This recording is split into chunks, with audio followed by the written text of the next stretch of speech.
All right, Hans, your legal expertise here. I mean, the biggest question here were these actions, is the payment or the repayment of this money for the non-disclosure agreement, is this a violation of campaign finance law?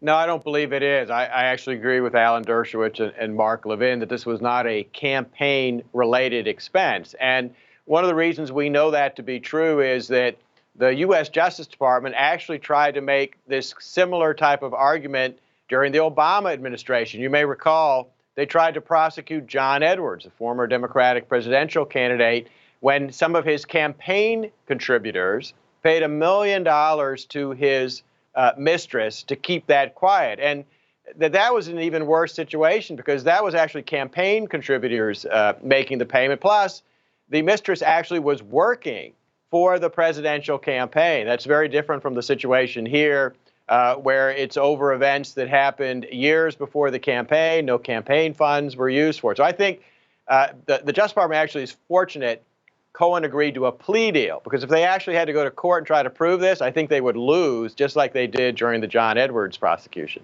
So let's play their game just for a minute here. Say that this was a campaign finance law violation. Say that it was. We don't think it is, but let's accept their premise for a second.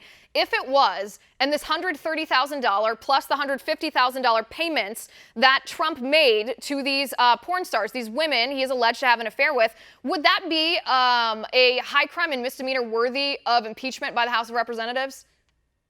Well, I don't think so, particularly if you look at the history of the Federal Election Commission, which is the agency that enforces our campaign finance laws, and prior presidential campaigns. There are many prior presidential campaigns that were fined for violations of the Federal Election Campaign Act, including the one you mentioned, the Obama campaign, $375,000 fine for basically hiding the identities of the donors of $1.8 million worth of contributions to the campaign, along with some other offenses. I don't seem to recall anybody saying at the time that Barack Obama should be impeached because of that campaign violation, which, by the way, was one of the largest fines that the FEC has ever imposed in its history. Right. I don't recall anybody actually even talking about this at all. Want to see more videos like this? Click on the link below and subscribe to One America News on YouTube, and call your cable provider and kindly demand that One America News is added to your lineup. Call and subscribe today.